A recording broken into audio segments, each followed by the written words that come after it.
Hi everybody, Mike here from Sarett Nature Center, and today we're talking about feeding birds in winter and some bird feeding basics. So the biggest thing when you're feeding the birds is can't really do too much wrong. Big thing, you got to keep your feeders clean them a couple times a year, and we'll talk a little bit about that later, and keep your seed fresh. You don't want to let it get moldy or moist and let germs build up, or if it starts sprouting, it needs to be thrown away, and clean your feeders and start with fresh seed. But with birds, not all birds are the same. Some birds like to feed on the ground. Some like to feed up in the tops of the trees, some in shrubs. So you kind of want to have your feeders at different levels and different kinds of feeders. Big birds like blue jays and cardinals are not going to sit on one of these little tube feeders. They just don't fit too well. So you want to offer like a platform feeder. So different styles. Birds like juncos and white-crowned white-throated sparrows that feed on the ground, you're going to want to find like some kind of like a table-like feeder and have it close to the ground level. Chickadees, goldfinches that spend a lot of time up in the trees, you want to have their feeders up a little bit higher. You can hang them from shepherd hooks, those kinds of things. So different levels of feeders, and you also need to feed different things because not all the birds are going to eat the same kind of seed. So we're going to go through some types of feeders first, and then we'll talk about different types of feed and what kind of birds you're going to get with each type of bird feed. All right, so one of the feeders, this is a nice feeder here that you're going to get a lot of different birds with. It's kind of a hopper feeder, so let me just flip this around here. The lid lifts, you're going to pour your seed in here. You're going to want to use mainly like a black oil sunflower in here, or you could even use a little bit of a mixed seed. And it's got a little groove here in this plexiglass where the seed spills out into a little tray. And with this kind of a feeder, it would accommodate blue jays, cardinals, as well as smaller birds like chickadees, titmice, nuthatches, those kind of things. What's also nice with this is on the end it has room for a suet cake, which is going to attract the nuthatches, as well as a variety of woodpeckers like downy, hairy, or red-bellied. Those are the most common that are going to come into the feeders. If you're super lucky and live in a pretty wooded area, you might be lucky enough to get the big pileated woodpecker the size of a crow to come in as well. So a good hopper feeder like this is going to cover a wide variety of birds. Another kind of hopper feeder is right here. This is also a squirrel-proof feeder. And I've seen many squirrel-proof feeders, and I've also seen squirrels eating out of those squirrel-proof feeders. They're pretty clever, and they usually find a way around the designer's intent of preventing them from getting the seed. So how this one works is that the perch that the birds sit on is set by weight, and supposedly if a squirrel hops here, it's going to close off the seed and prevent them from getting the seed, which works when you first get this feeder, but after a while, some of the squirrels will lay on the top and lean over and get the seed without being on the perch. But this also rocks, so it's kind of a balancing act, and it does deter some squirrels as well. So another hopper feeder with a weighted tray. And if you wanted to prevent like blue jays or grackles or doves from getting seed out of here, you can set that weight where when they land on it, it would close off as well as it does for the squirrels.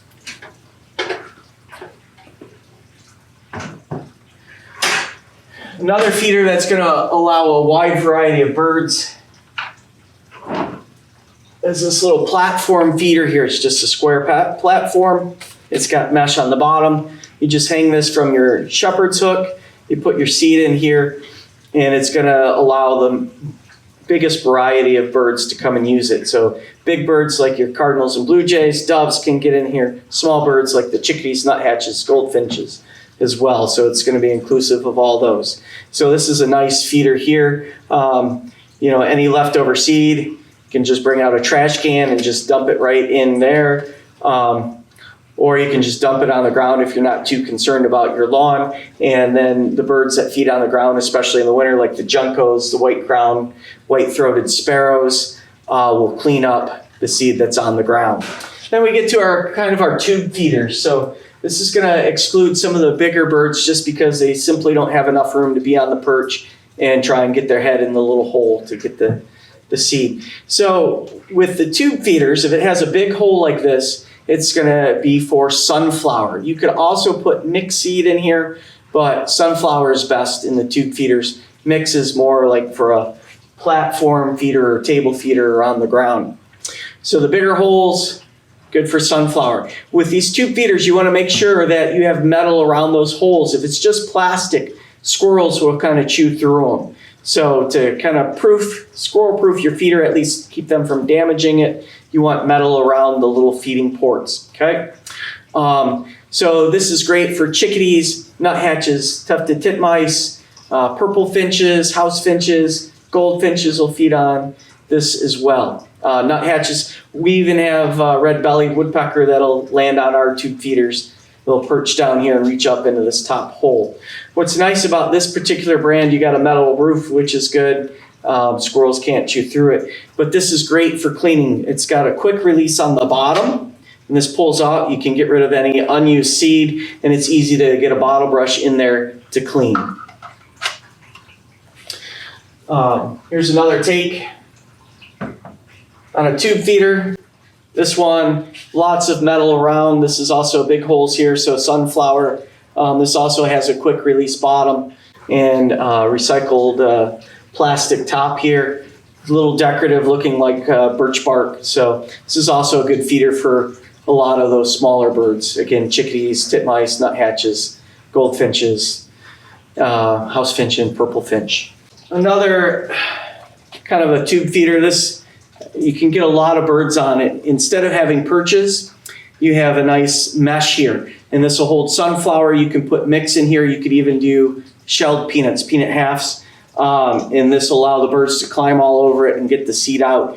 So woodpeckers will get on this, nuthatches, chickadees, tufted titmice, your finches.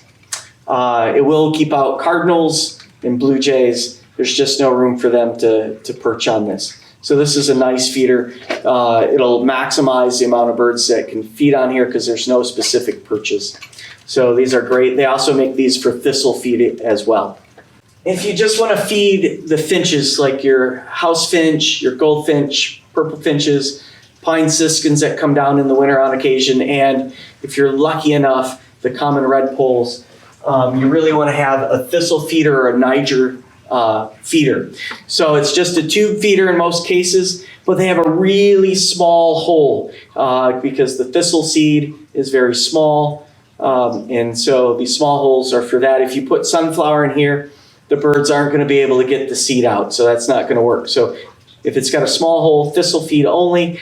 There's a couple kinds of thistle feeders.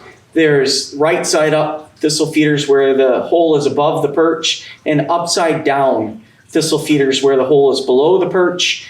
And the upside down feeders, you're really restricting it to just goldfinches. They can feed upside down. Pine siskins will use them, even redpolls, but it's going to exclude your house finch and purple finch because they don't like to feed upside down.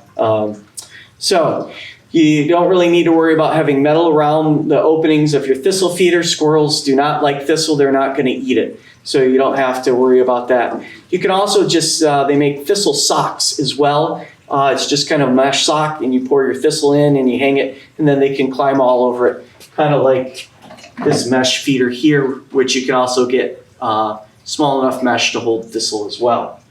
So those are some different kinds of feeders. And then if you want to feed suet for your woodpeckers, which you want to do in the wintertime, you can get a suet cage. So this one here, it's got a cage. You'd put your suet block inside, close it up, and hang. This is an upside down suet feeder. So your woodpeckers are going to go upside down. The other bird that likes suet a lot is European starlings. It's an introduced species. They'll eat mixed seed as well, but you can get flocks of them in at your feeders at the wintertime, and they will devour a suet cake within a day. It gets to be kind of expensive. But by having one of these upside down suet feeders, they can't get to the suet, and it'd be saved just for your woodpeckers. So upside down suet feeder, you could do just simply a suet cage, which is going to be just a metal cage like this. It'll have an opening, your suet goes in, you can nail it to the side of a tree, you can hang it from a chain off of a shepherd's hook as well. So suet is great for the woodpeckers in the wintertime. You might see Carolina wrens at your suet as well as the mixed seed. So you get a nice variety by offering a variety of seed and different kinds of feeders to suit the birds. The other thing we do here at the Nature Center is we have some old logs, and we'll just kind of make them so they're flat on top, set them on the ground, and we'll put seed right on there. So it's kind of a log or a trough feeder, and that really works well for the birds that like to feed on the ground, like the juncos and the sparrows. Red-winged blackbirds, doves also like to be on the ground as well. Most of our red-wings are gone in the winter, but you do get a few that try and overwinter here in the winter months, and they're able to do that because they can eat seed, but the vast majority go south. All right, so for types of seed, there's a wide variety of seed that you can use, but some of it the birds don't eat. They just use it for filler. So things you want to avoid in your seed is in the mixed seed. A lot of times you want to read the ingredients, and if you see something with milo in it, a lot of the birds here don't eat it. It's just wasteful. They just throw it away and it ends up on the ground. So you want to avoid seeds with milo. If it has oats or rye in it, you don't want that either. Those are just fillers. The birds aren't going to eat it. It's going to end up on the ground. What you do want in a nice mixed seed, white millet, black oil sunflower or striped sunflower, peanut halves, and safflower seed. Safflower seed is favored by cardinals and grosbeaks. You'll get purple finches that'll eat the safflower as well. Black oil sunflower, which is right here. This is probably going to get you the most bang for your buck, the widest variety of birds with this. There's not a lot of birds that don't like sunflower seed. So black oil sunflower, a nice mix, and then talked about it a little bit with the feeders, the thistle feed, very small seed for your finches. Other things that you can get besides safflower, there's bird seed that's called no waste. And it's a little more expensive because everything is shelled. There's no shell on the sunflower. Safflower's been shelled. The millet, there's not much waste there, but everything is shelled, so there's less waste that ends up in your yard if you don't like cleaning up after that. You can also, some other things you can do is if you mix peanut butter and cornstarch and you have a log, just an old tree branch that you've cut or a piece of firewood, you can drill holes in that and fill that with the cornstarch and the peanut butter, and it supplements the suet in the wintertime, so birds will feed that. You can also do it a little bit in the spring during migration. And then suet, of course. Suet is just beef fat. If you can find an old-fashioned butcher shop, you can usually get some raw suet from them, and you just cut it into little blocks and put it in the suet cage. If you don't like that, you can buy suet cakes from stores, and it'll have berries and seed mixed in. Some has peanut butter mixed in. Others have mealworms mixed in. If you feed some mealworms and you have some open country around, you might get bluebirds in the wintertime. Some people have a special feeder that holds mealworms, and the bluebirds will still come in and feed on that in the wintertime. You'd also get robins with that and probably waxwings. You can also put out dried fruit, which is great for waxwings, robins, and bluebirds. But our suet, my coworker Juliet is going to come up, and she's going to give you a recipe and show you how to make your own homemade suet from lard and a few other things. And you just let it form in a cup, or you could put it in an old plastic bowl, put a little string in there, let it harden. It just pulls out, and then you just hang it, and then the woodpeckers love this in the wintertime. It supplements insects for them. So if you want to see lots of woodpeckers, you want to make sure you're feeding suet in the winter months. Hi, welcome to Sarett's Kitchen, and today I'm going to be showing you how we make our suet for our bird feeders. And really, the only two things that you need to make suet is birdseed and lard. A lot of people I know have asked me before, can I use Crisco? So basically vegetable shortening. But when it comes to the animals outside, they are wild, and we want something that's based in natural animal products, which is what they would actually be consuming, as opposed to something that is vegetable based, which the birds do not get in the wild. So lard is our best choice, or manteca, and this can basically be found in any grocery store in the ethnic foods section, okay? And when it comes to the ratio of how much seed we want for how much lard, we want about 1 cup of lard for every 2 cups of bird seed, okay? So twice as much bird seed as the amount of lard that you're using, okay? And I don't ever necessarily measure it completely. I've got about 10 cups of bird seed here because I make really big batches here at the Nature Center. Since we are putting out our seed every day, I want to make sure we never run out. So I make this big batch and I score it and I put it in the freezer, and it makes about 6 big thick suet cakes that we can use during the winter at a time, okay? But obviously you can do this on a much smaller scale, whatever you're looking for.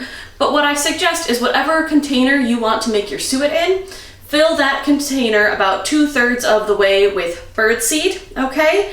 And then we'll add our lard to that to make the right ratio. So first things first, we have our lard, and we're going to need to soften it. So make sure that before you use it, leave it on the counter overnight. It is shelf stable. It does not need to go into the fridge unless it is opened. So keep this on the counter so that it's already partially soft, but we are going to microwave it so that we can get it into a more liquid consistency, so that we can mix it throughout our seed well, okay? So we're gonna do it in the microwave. This is a big container. So we're gonna go for about 1-minute intervals. And after each of those intervals, we are gonna make sure we stir it up nice and good, so that we can really make sure that the heat is distributing and not one part really starts to get way more melty than another. We want it to be consistent, okay? And while that's going, we can think about some other things to add to our suet. So currently I have the mixed seed blend that we sell here at the Nature Center. It's got peanuts, it's got black oil sunflower seeds, it's got millet, and so I like using this just to add some variety and texture to the suet, but you could use just sunflowers if you wanted, or any other seed blend that you have. I just wouldn't suggest it with the thistle. The thistle should probably stay on its own, all right? And we can also add some other fun things in there for the birds, okay? A lot of suet that you find will have flavoring, such as peanut butter. So I've got some creamy peanut butter here, and we'll be able to melt this down and add it. Let's check our lard. Okay. Oh, it's starting to get soft. It's kind of like a soft serve ice cream at the moment. We want it to get a little bit meltier than that. Let's pop that back in the microwave. And the other thing that I have that you can add to your bird seed is mealworms. These are dried mealworms. You can often find these in your whatever store you go to find bird seed. You can usually find these there, or you can get them from pet stores. But dried mealworms are another good source of protein, just an added bonus for the birds that are going to be eating the suet. So I do like to add this stuff in as well. And while that continues, since I am going to use peanut butter, I'm going to get some peanut butter ready in a container so that I can microwave it and get it smooth as well, so that I can mix it into my lard. And I'm going to use, for this really big thing that I have here, I'm going to use about a cup of peanut butter. And I will just use the same spoon for everything because it's all getting mixed together anyway.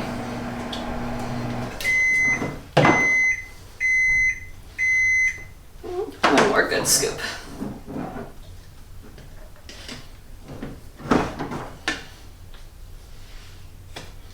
Okay, our peanut butter is ready for the microwave.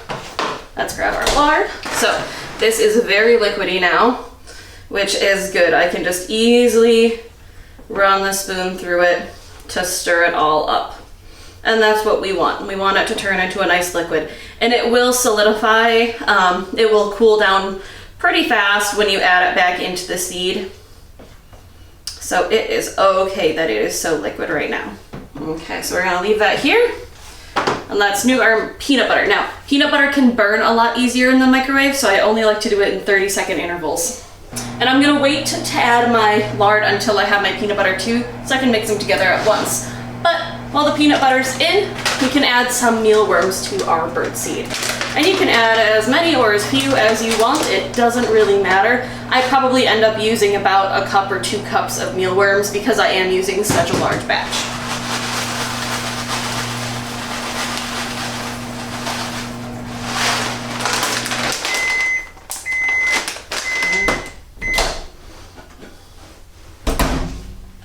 Check our peanut butter.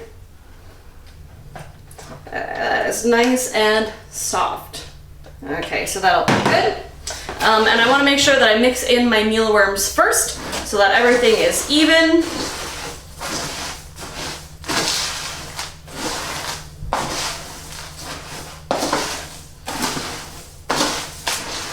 Okay.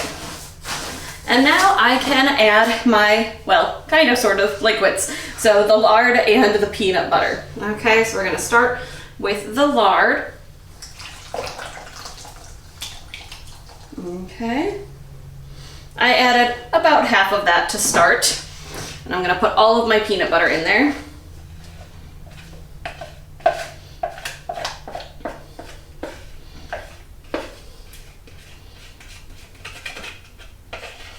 Okay. And we're going to stir this all up until everything is coated.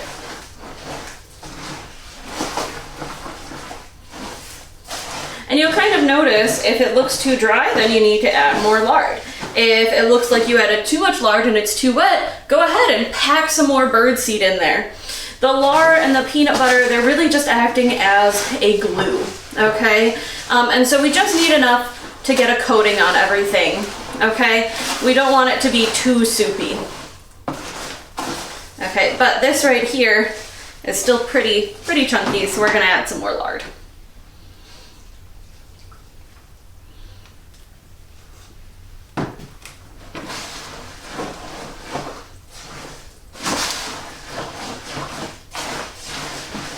And you should be able, once you have enough lard in there, you should be able to stir it up, kind of like mashed potatoes. So easily, but it's still pretty solid. And I'm still thinking that this is a little bit dry on some spots, so I'm just gonna go ahead and use the last of this lard, which I usually use an entire tub when I'm making a batch this big, but I'm never quite sure how much seed I get. So I never want to just assume and add it all at once.